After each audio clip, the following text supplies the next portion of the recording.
तो 2 4 और 4 8 10 12 15 20।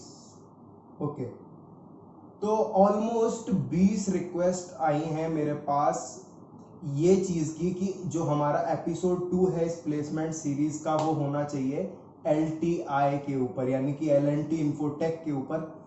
तो ठीक है, फिर तो आज का एपिसोड मैं अपनी खुद की जर्नी आपके साथ डिस्कस करता हूं LTI या L&T इन्फोटेक के साथ। बने रहिएगा वीडियो के साथ। We will be right back.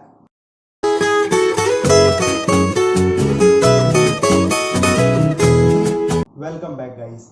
तो जैसा कि आप लोगों ने रिक्वेस्ट किया, आज का एपिसोड बना रहा हूँ LTI के ऊपर। तो LTI के बारे में बात करता हूँ। मेरी फेवरेट ड्राइव रही थी यार पूरे इस प्लेसमेंट सेशन के दौरान। मेरे को सबसे ज्यादा जो इंटरव्यू प्रोसीजर समझ में आया, या यूं कहो कि जो प्रोसीजर मुझे अच्छा लगा, वो था LTI का। ये पिरामिडल टेस्ट कंडक्ट करते हैं।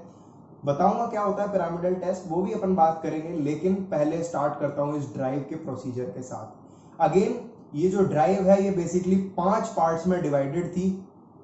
पहला part of course company presentation, जिसमें कि आपको कंपनी के बारे में बता ही दिया जाता है। मैं अपने पिछले कैपजेमिनी वाले वीडियो में भी कंपनी प्रेजेंटेशन की इंपॉर्टेंस आपको बता चुका हूं कि इसको आपको बहुत ही ध्यान से सुनना है। तो जिसने भी कैपजेमिनी वाला वीडियो नहीं देखा है, आई बटन पे क्लिक करो और वीडियो देखो। तो अब आगे बढ़ते हैं। तो कंपनी प्रेजेंटेशन में आपको सुनना है कि कंपनी का क्या शेयर है मार्केट में, कंपनी कितना शेयर होल्ड करके रखती है मार्केट में, और कंपनी के CEO कौन है, फाउंडर कौन है, ये सब चीजें आपको कंपनी प्रेजेंटेशन के दौरान जो HR वहां पे प्रेजेंट कर रहे होते हैं वो बता देते हैं। So this is the first round. इसका आपके सिलेक्शन से कोई ज्यादा खास लेना देना नहीं है, बट स्टिल इसको थोड़ा ध्यान से सुनना। So let's move on to the first round जो हमारा हुआ था, वो था ऑनलाइन राउंड। ऑनलाइन राउंड में अगेन आपको एक सिस्टम पे बैठा दिया जाएगा और सिस्टम पे आपका एक टेस्ट होगा। बेसिकली वो जो टेस्ट होगा वो बेसिकली 5 फेजेस में डिवाइडेड होगा। अब इससे पहले कि मैं उन 5 फेजेस के बारे में आपको बताऊं, मैं आपको एक सजेशन देना चाहता हूं कि एक नोटबुक अपने साथ रख लो, क्योंकि यार जिससे कि तुम लोग उस चीज को एक एक चीज लिख पाओ, क्योंकि इसका जो पैटर्न है थोड़ा बड़ा है, थोड़ा लेंथी है, तो हो सकता है कि तुम कुछ भूल जाओ। तो उस चीज को बचाने के लिए तुम एक नोटबुक साथ में लेके बैठ जाओ। तो स्टार्ट करता हूं। 5 फेजेस में ये पेपर डिवाइडेड था। पहला फेज था ऑफ कोर्स एप्टीट्यूड फेज, जिसके अंदर मॉडरेट टू हाई लेवल के क्वेश्चंस थे। 80% क्वेश्चंस मॉडरेट लेवल पे थे और जो 20% क्वेश्चन थे वो हाई लेवल पे थे। अब एप्टीट्यूड के अंदर पूछा क्या गया था, mainly problems on edges, pipe system, compound interest, simple interest, यानी 10th मैथमेटिक्स के कंसेप्ट। आपको ये चीज क्लियर होनी चाहिए, तो आप आराम से फाइट कर पाओगे, बहुत इजी रहेगा आपके लिए। बट हाँ, कुछ क्वेश्चन बहुत ही ट्रिकी होंगे, बट अगेन उन ट्रिकी क्वेश्चंस में आपको ज्यादा उलझने की जरूरत नहीं है। अगर आपको आता है आप करो, नहीं आता तो there is no negative marking, आप तुक्का मार के भी आगे बढ़ सकते हो, तो कोई दिक्कत वाली बात नहीं है ना। ऐसा नहीं है कि अभी यार इस क्वेश्चन का मेरे को घंटा नहीं पता, मैं क्या करूं इसका। कुछ मत करो, टिक मार के आगे बढ़ जाओ, टाइम मत वेस्ट करो। ठीक है, आगे बढ़ता हूं। दूसरा फेज था logical reasoning, another easy phase इस चीज का। क्यों? क्योंकि जो हमारा लॉजिकल रीजनिंग है ये इजी टू मॉडरेट लेवल पे था। इसमें कोई भी क्वेश्चन हार्ड नहीं था। सीटिंग अरेंजमेंट के क्वेश्चन थोड़े डिफिकल्ट आप कह सकते हो, लेकिन इसके अलावा कोई भी क्वेश्चन मेरे को ऐसा नहीं लगा कि ये यार क्वेश्चन थोड़ा टफ है या इसमें मेरे को बहुत ज्यादा टाइम कंज्यूम करना पड़ा। जैसे ब्लड रिलेशन के क्वेश्चन, कुछ भी क्वेश्चन ऐसा नहीं लगा मेरे को कि यार बहुत टफ है। तो जो अगेन लॉजिकल रीजनिंग वाला पोर्शन है वो इतना ज्यादा टफ नहीं होने वाला है। ठीक है, तीसरे सेक्शन की बात करता हूं। तीसरा सेक्शन था टेक्निकल सेक्शन। टेक्निकल सेक्शन में आपसे टेक्निकल आपके जो कंप्यूटर साइंस रिलेटेड सब्जेक्ट्स हैं वो पूछे जाते हैं, और उनमें भी मेनली जो 3 पूछे जाते हैं उनके बारे में मैं आपको पहले भी बता चुका हूं कैपजेमिनी वाले वीडियो में, बट स्टिल वापस रिपीट कर देता हूं। कंप्यूटर नेटवर्क्स की नॉलेज, यानी कि network layer, IP, UDP, TCP IP, handshakes, इन सब के बारे में पूछा जाता है। दूसरा डीबीएमएस में डीडीएल, डीएमएल, डीसीएल कमांड्स, इसके अलावा ट्रंकेट करना, नॉर्मलाइज करना टेबल्स को, प्राइमरी की, फॉरेन कीज के ऊपर क्वेश्चंस, ये तरह के क्वेश्चन आपसे पूछे जा सकते हैं। तो ये हो गया आपका टेक्निकल पार्ट के 2 सब्जेक्ट। और तीसरा सब्जेक्ट जिसकी महिमा अपरंपार है, जो कि इस कंप्यूटर साइंस की दुनिया का भगवान है, वो है डेटा स्ट्रक्चर्स एंड एल्गोरिथम, जिसपे आपकी बहुत तगड़ी मास्टरी होनी चाहिए। अगर आपने मेरा वीडियो नहीं देखा है वो वाला जिसमें मैंने डेटा स्ट्रक्चर्स और एल्गोरिदम्स की बात की है, आई बटन पे क्लिक कर कर देख सकते हो। आगे बढ़ता हूं। सो this was the simple MCQ type questions. इसके अलावा जो पांचवा इसका चौथा जो सेक्शन था वो था SRT, यानी कि सिचुएशन रिएक्शन टेस्ट। ये सिचुएशन रिएक्शन टेस्ट है, इसके अंदर बेसिकली आपको 100 क्वेश्चंस होते हैं और हर क्वेश्चन अपने आप में एक सिचुएशन लेके आता है, जिसके कि 4 ऑप्शंस आपको प्रोवाइडेड होते हैं। अब मजे वाली बात यहां पर यह है कि चारों में से कोई भी ऑप्शन सही नहीं है और कोई भी ऑप्शन गलत नहीं है। ये जो आपका एसआरटी लिया जाता है, ये बेसिकली आप किस कैरेक्टर के इंसान हो, आप लेजी कैरेक्टर के इंसान हो, आप बहुत ही हाइपर एक्टिव इंसान हो, ये सब चीजें जज करने के लिए आपका एसआरटी रखा जाता है। तो ये 100 क्वेश्चन होंगे, हर क्वेश्चन अपने आप में एक सिचुएशन लेकर आएगा जिसके कि 4 ऑप्शंस होंगे। आपको सिंपली कुछ नहीं करना है, उन चारों ऑप्शंस में से जो इंसान आप ओरिजिनली हो वो वाला ऑप्शन टिक करना है और आगे बढ़ना है। आपको उस पर ज्यादा टाइम वेस्ट करने की जरूरत नहीं है। एक चीज जो मैं आपको कहूंगा इस वाले राउंड में, कि आप अपनी बात को कभी भी कॉन्ट्राडिक्ट मत करना। कभी भी ऐसा मत करना कि एक क्वेश्चन में तो आपने वो ऑप्शन टिक कर दिया जो ये शो कर रहा है कि आप हाइपर एक्टिव हो, लेकिन अगले ही क्वेश्चन में आपने कुछ ऐसा टिक कर दिया है जो कि ये शो कर रहा है कि आप लेजी हो। ये आपका नेगेटिव इंपैक्ट बना देता है। तो इस तरह के नेगेटिव इंपैक्ट से अपन को बचना है। तो हमेशा जो हो वो दिखाना, जो ओरिजिनली हो वही चीज टिक करना। क्वेश्चन कैसे होते हैं मैं आपको एक एग्जांपल के थ्रू फटाफट बता देता हूं। जैसे मान लो कि आप 3 दोस्तों फ्लैट में रहते हो, सुबह का टाइम है, आप लोग वर्कआउट करने जाते हो तीनों लोग, और मान लो कि जो जिम, आप एक दिन सुबह अच्छी बारिश हो रही है, चद्दर तान के तीनों सोए पड़े हो, क्या नींद आ रही है, लेकिन आप उठ गए हो और बाकी के दोनों सो रहे हैं। अब वो दोनों कह रहे हैं कि मैं वर्कआउट करने नहीं जाऊंगा और आपका मन है जाके वर्कआउट करने का। तो ऐसी सिचुएशन में आप क्या करोगे? 4 ऑप्शन हो सकते हैं। पहला, आप अकेले वर्कआउट करने चले जाओगे उन दोनों को सोता छोड़कर। दूसरा, आप जबरदस्ती उनको भी उठाओगे और उनसे भी वर्कआउट करवाओगे। तीसरा, आप भी उनके साथ ही सो जाओगे कि भाई मैं भी नहीं जा रहा वर्कआउट करने क्योंकि मेरे दोस्त नहीं जा रहे। और चौथा ऑप्शन हो सकता है कि आप वो फ्लैट ही खाली कर दोगे, मतलब अपने दोस्त, क्योंकि आपके साथ कंपैटिबिलिटी नहीं बन रही तो आप फ्लैट ही खाली कर दोगे। तो अब चारों ऑप्शन आपके 4 अलग अलग कैरेक्टर्स, जो कैरेक्टरिस्टिक है इंसान के, जो 4 कैरेक्टर या 4 डिफरेंट नेचर को रिप्रेजेंट कर रहे हैं चारों क्वेश्चन। तो आपको बेसिकली इसी चीज का ध्यान रखना है कि आपका जो एक क्वेश्चन में आपने आंसर दे दिया, आपको वही 100 क्वेश्चन तक बनाकर रखना है। आपका आंसर अपने खुद के आंसर से कॉन्ट्राडिक्ट नहीं होना चाहिए। दिस इज द प्राइम और the thumb rule of the SRT, यानी कि सिचुएशन रिएक्शन टेस्ट। अच्छा, अब बात करता हूं मैं इसके 5वें फेज की, सबसे important phase, hands on programming.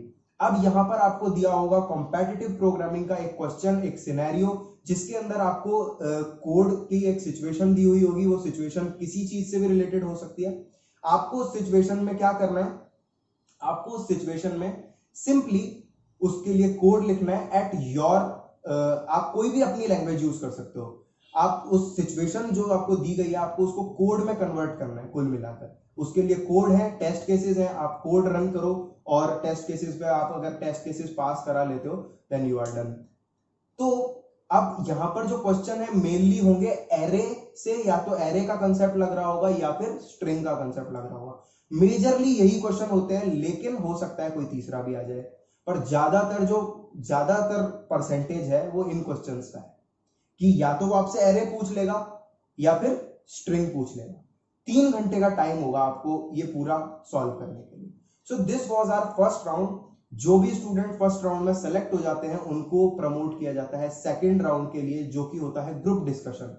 अब ग्रुप डिस्कशन आपके लिए इजी होने वाला है या टफ होने वाला है, ये डिपेंड करता है आपके कंपेटिटर के ऊपर कि आपके कंपेटिटर कौन है। अगर आपके कंपेटिटर वो लोग हैं जो कि पब्लिक स्पीकिंग में मास्टर है, तो अगेन आपके लिए थोड़ा चीजें मुश्किल हो जाएंगी। उस केसेस में आपको पता होना चाहिए, आपको जीडी के टैक्टिक्स पता होने चाहिए कि किस तरह से हम जीडी में एंटर कर सकते हैं। और अगर आपको टैक्टिक्स नहीं पता, कमेंट करना नीचे, मैं आपके लिए वीडियो बना दूंगा कि जीडी में एंटर कैसे करें, ठीक है। तो अगेन, और सबसे इंपॉर्टेंट बात ये समझ लो कि किसी भी कंपनी की अगर शेड्यूल में जीडी है तो मतलब वो कंपनी मास रिक्रूटमेंट नहीं करेगी। जीडी मींस मास रिजेक्शन, आप ये मान के चलना, जीडी में सबसे ज्यादा रिजेक्शन होता है। तो अगेन आपको जीडी में बहुत संभल कर बहुत आराम से अपनी बात रखनी है, फिश मार्केट नहीं बनाना है, प्रॉपरली जीडी देना होता है। तो हम लोगों का जो टॉपिक आया था जीडी में, वो आया था India is the best user of a technology but we are not the best creators, why? ये रीजन पूछा गया था हमसे, और अगेन बहुत अच्छा जीडी हुआ था। और उस जीडी के बाद हमें प्रमोट कर दिया गया था, हम लोग जो भी क्लियर हुए थे उनको थर्ड राउंड में, जो कि था हमारा टेक्निकल राउंड, यानी कि टीआर। टीआर अगेन एक सिंपल चीज है, अगेन मैं आपको वही 3 सब्जेक्ट्स, कंप्यूटर नेटवर्क्स, आपके डेटा स्ट्रक्चर्स एंड एल्गोरिथम्स, और तीसरा डीबीएमएस, यही क्वेश्चन पूछे जाते हैं इसमें। मेरे से जो पूछा गया था मैं वो भी बता देता हूं। मेरे से पहला क्वेश्चन सरप्राइज था मेरे लिए, डेडलॉक के ऊपर पूछा गया था, ऑपरेटिंग सिस्टम में से। मैंने एक्सपेक्ट नहीं किया था, बट स्टिल मुझे पता था डेडलॉक के बारे में, इसलिए मैंने बता दिया। बट स्टिल कि डेडलॉक ऑपरेटिंग सिस्टम का पार्ट है, ऑपरेटिंग सिस्टम आया नहीं था, बट स्टिल उसने एकदम से पूछ लिया, तो सरप्राइज हो गया था मैं भी। उसके बाद उसने एक क्वेश्चन डीबीएमएस से पूछा था नॉर्मलाइजेशन के ऊपर, और एक क्वेश्चन उसने डायनामिक प्रोग्रामिंग के ऊपर पूछा था, डेटा स्ट्रक्चर्स एंड एल्गोरिथम्स में से। एक क्वेश्चन ग्रीडी एल्गोरिथम से भी पूछना चाह रहा था वो, बट स्टिल उसने क्या है, उसको कन्वर्ट कर दिया। उसके दिमाग में जैसी उसने ग्रीडी बोला, मेरे चेहरे पे स्माइल आई, उसने एकदम से क्वेश्चन बदल दिया। तो वो थोड़ा अजीब किस्म का इंसान था जो भी ले रहा था मेरा इंटरव्यू। फिर उसने ग्रीडी वाला क्वेश्चन बदल के डायनेमिक प्रोग्रामिंग का क्वेश्चन पूछा था मुझसे। अगेन सिंपल राउंड कहूंगा इसको भी। इसके बाद प्रमोट कर देते हैं आपको एचआर के लिए, कि ठीक है अब आप जाओ और एचआर राउंड दो।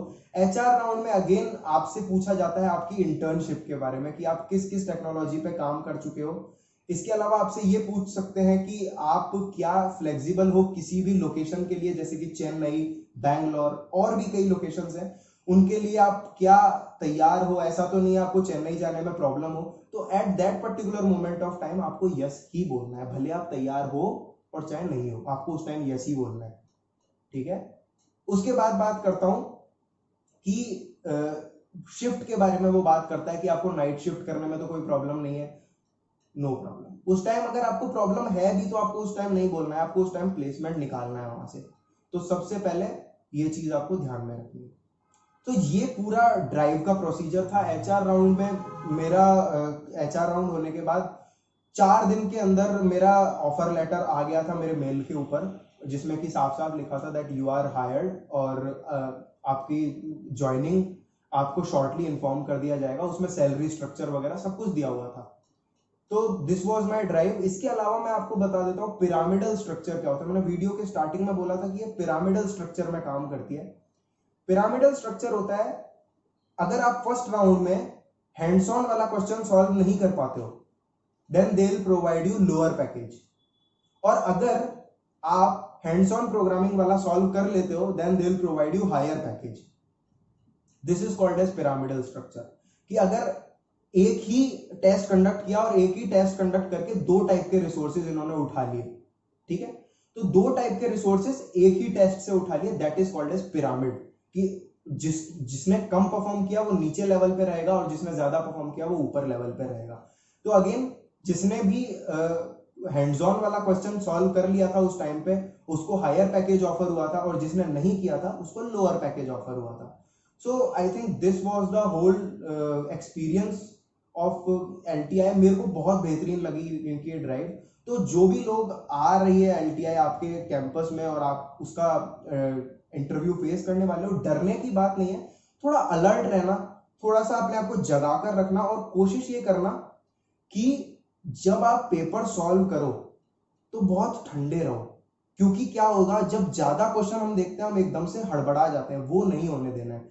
मोस्ट प्रोबेबली अगर आपकी कम्युनिकेशन अच्छी है तो फर्स्ट राउंड क्लियर होने के बाद, और अगर आपकी कम्युनिकेशन अच्छी है तो ऑफ कोर्स आप जीडी भी क्लियर कर लोगे। तो 2 राउंड के बाद हार्डली कोई इंसान होगा जो टेक्निकल या 4th राउंड एचआर से बाहर आ जाए।